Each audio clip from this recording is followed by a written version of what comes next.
Back again with another video. This one's a bit different. This is the truth about the Dallas Cowboys Wild Party House, the 90s Dynasty. They were a great team that won 3 chips, but Mm. yeah, let's get into it. Let's go. Make sure to subscribe, guys. Get in there. I can turn on subtitles. That might be useful. During the 90s, life on the football field was sweet for the Dallas Cowboys. Affectionately known as America's team, their top players Troy Aikman, Emmitt Smith, and Michael Irvin won 3 Super Bowls during that decade and completely dominated the NFL.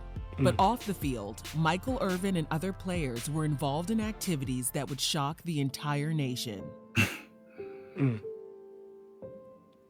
By all outward appearances, this looks like a typical suburban home. It's located in a neighborhood with streets named after former Cowboys players. The 2-story, 5-bedroom, 3.5-bath residence located in Valley Ranch, Texas, right outside of Dallas, is situated on a quiet cul-de-sac. But behind the brick walls of this home lies the memories of infidelities and scandals. Known by the Dallas Cowboys players as the White House, and with Michael Irvin as the ringleader, it will go down in history as the most scandalous house in sports history. Whoa. Nate Newton signed to the Cowboys as a free agent in 1986.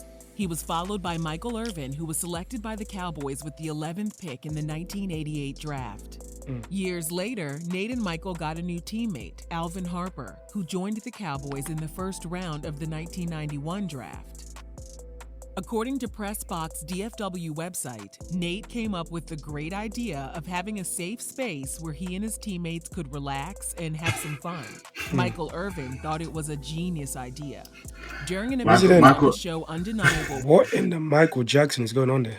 I mean, that name is perfect for him right there. Michael Irvin. Michael Irvin, okay. Well, yeah, what's going on there? That was very weird.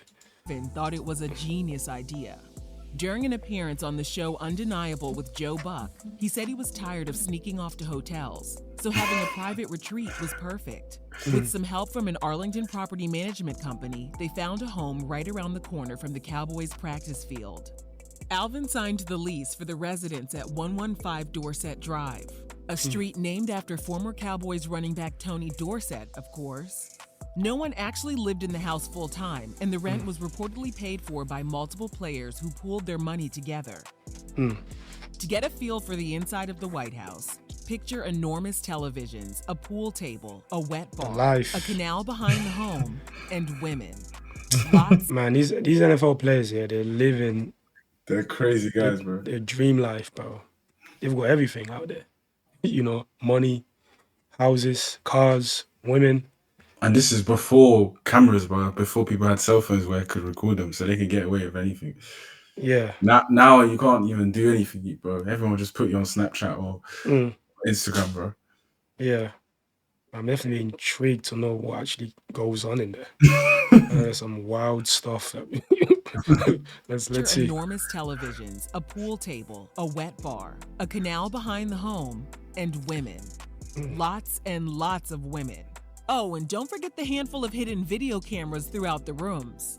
Hey, what? What in the PDD is going on here? So wait. So wait. Are they like maybe PDD must have been inspired by these guys. That's a vibe I'm getting, bro. What's going on? Must have been, bro. So they got cameras everywhere. That's crazy, bro. But the thing I don't understand is why do they need cameras though? That's creepy, bro.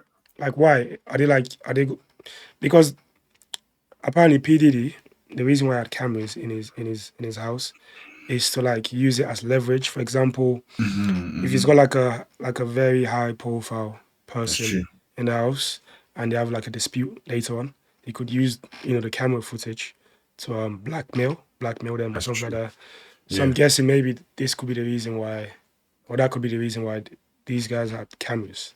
Just in case in the future, like there's a dispute, and one of them could say, "Okay, I've got the footage. You can't say shit." Yeah, facts. Yeah. Video cameras throughout the rooms.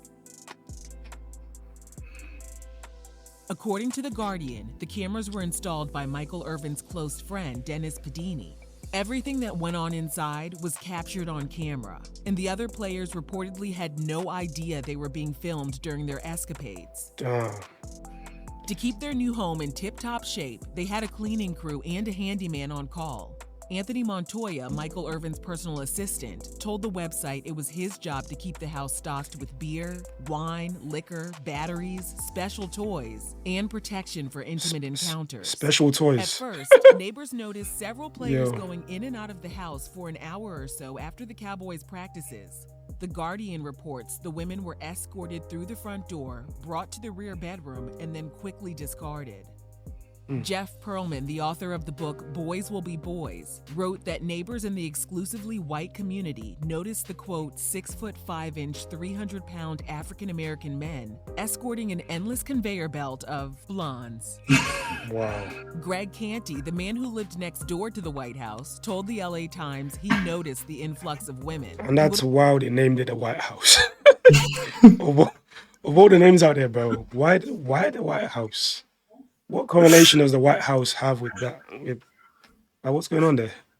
Am I missing something? Mike, can you explain? I don't know why they call it the White House, bro. Maybe because there's a lot of white chicks out there. Yeah, or white girls out there. You know Americans love that. It's crazy. And also, like, it seemed like guys, bro, it seemed like celebrities back then, like, freaky as hell, bro. Very. Lots of them, especially the African Americans. Like, this man was freaky as hell. The LA Times, he noticed the influx of women and would occasionally strike up conversations with some of them. He wasn't able to find out much information until he spoke with another neighbor who told him she could see women running through the house at all hours in their birthday suits. What? None of the neighbors ever called the cops, because with the exception of the occasional limousine parked in the street, the Cowboys were never a problem.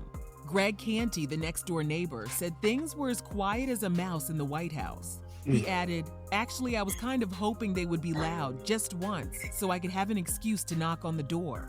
I would have told them either quiet down or let me join you." That's a red flag. Wait, what? Most of the women in the home. I would have told him to quiet down or what? Let me join you. So he's just like them then. He's just like them.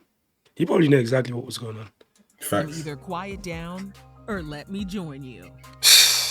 Most of the women in the home had no special connection to the players, but that all changed when Charles Haley joined the Cowboys in 1992. Charles was famous among his peers for being a bit socially awkward, but he fit right in with the rest of the players who frequented the White House. He allegedly used the home to regularly entertain his favorite mistress. No one used the White House to their advantage more than Michael Irvin. The Guardian states the wide receiver was blessed with the ability to stay up for days at a time without any sleep. She said Drank blessed. heavily, snorted and smoked substances. How is that five blessing? women at a time, and tried to suck in as many teammates as possible into his lifestyle. In 1994, word got back to league officials that something suspicious was going on at the home. According to the New York Times, the officials alerted the Cowboys organization, but no action was taken. The players continued to frequent the White House in secrecy, and slowly, their commitment to winning declined as many of the players became more focused on hooking up with women. Ahead of the 1996 Super Bowl, The Guardian reported roughly a dozen teammates rented limos in Dallas in order to have a bunch of women driven out to the Super Bowl, which was taking place in Arizona. Despite the added distraction, the Cowboys were able to beat the Steelers 27-17. But just 2 months later, Michael Irvin and all of the salacious details about the White House would make headlines. What? Michael Irvin wanted to celebrate his 30th birthday the only way he knew how, with a few women and a lot of substances. In an interesting twist, the husband and father decided to skip out on having an intimate party at the White House. Because the thing is, Mike, so far, like, I don't think they've done anything illegal, right? Yeah, like, it's not been too bad. Like, because I was expecting some crazy shit, like, yeah, like, it's not been too bad. some wild stuff, like what P was doing. But unless they're maybe using some type of substances, maybe the substances they were probably doing madness, but it's not been said probably.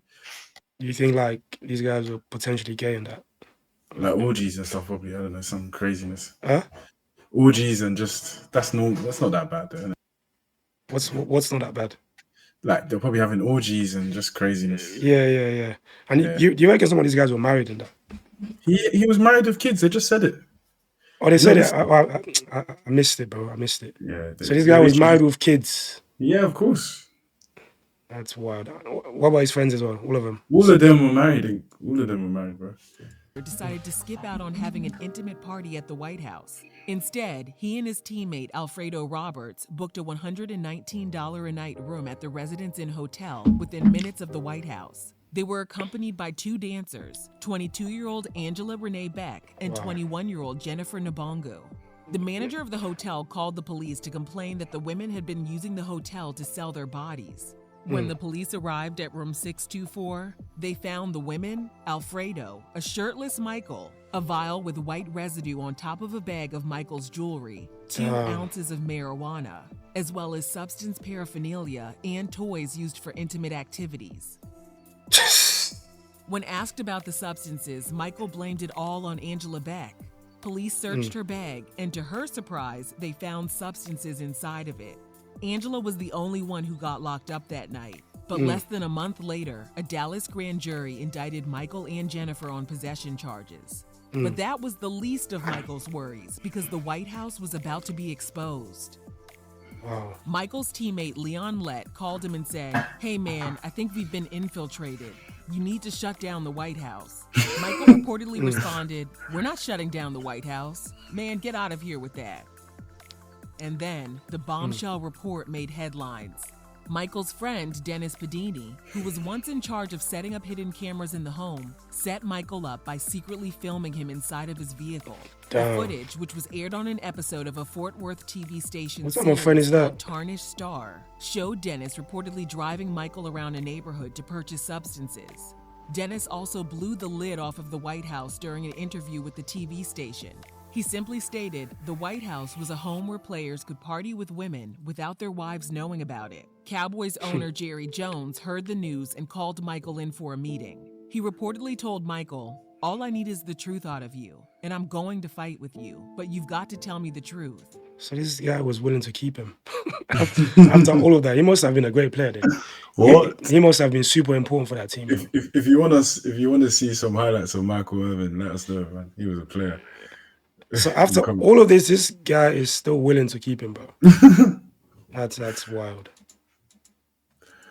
"All I need is the truth out of you, and I'm going to fight with you, but you've got to tell me the truth." Michael said he thought long and hard. He knew he was busted, so he finally responded, "Boss, I was trying to do the wrong thing the right way." Michael said Jerry just sat there and shook his head in disappointment. With news of the White House making everyone clutch their pearls, Michael's problems were far from over. He was facing up to 20 years behind bars for the possession charge, and things were about to take another dark turn. One of the witnesses in the case, a friend of the other two women and a dancer at a Dallas gentlemen's club, was set to testify against Michael with damaging evidence about his previous wild parties. Yeah, he's done. Authorities believed Michael contacted the woman ahead of the trial and threatened to hurt her if she testified against him. The woman's fiance, Dallas police officer Johnny Hernandez, She was married. believed she might have been having an affair with the football player, so he went looking for revenge. Johnny paid an undercover DEA agent $2,960 in. So that means his wife cheated on him, and he's still with her. A wife to be.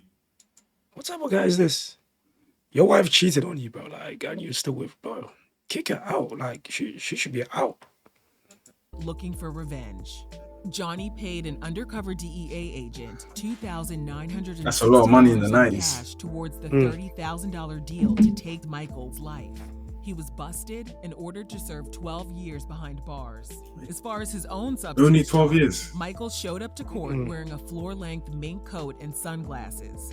He pleaded no contest, was fined $10,000, ordered to perform 800 hours of community service, and had to undergo frequent substance tests during his 4 years probation. The New York Times reports the NFL also suspended him for the first 5 games of the 1996-1997 season. So it wasn't even banned. Players got rid of That should have been a permanent ban based off of that, right? If this was in the Premier League, he would have been Cocaine. done. Like his career would have been over. You know? That's crazy. These guys are. Yeah, it seems like they're quite lenient, bro. Very lenient. But this is how not to live your life, bro. you know, Facts. focus on the game. Don't get carried away. 1996-1997 season. The players got rid of the White House in 1996, and the new tenant told the New York Times the house was in, quote, terrible shape when she moved in. She added the home looked like a margarita machine had turned over. Michael returned to the squad and had some success on the field, up until he suffered a career-ending injury during the 1999 season. Even without the safe haven of the White House, he continued to be a womanizer and use substances.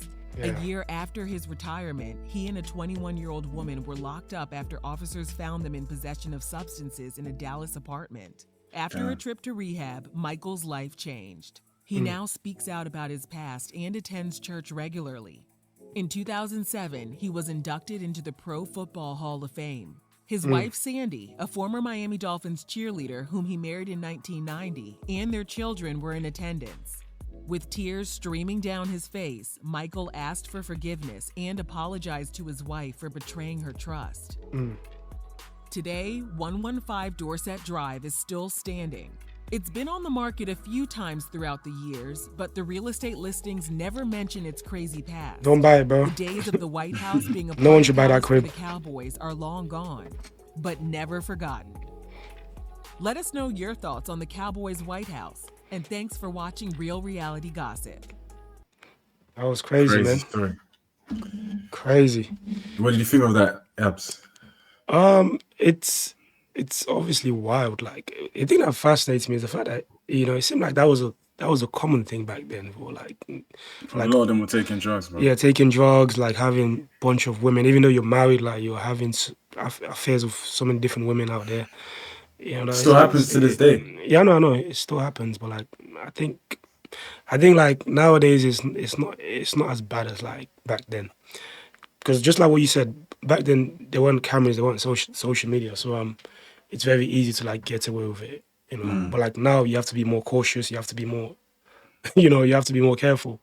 Social media is tough, man. Seriously, it's really, really tough. But crazy story, man, crazy, crazy story. Yeah. Do you have anything else to say, Mike? Before you? Get in the comments, let us know what else you want us to watch. We're closing into 500 subs. We thank you guys. Road to 1,000. Let's go.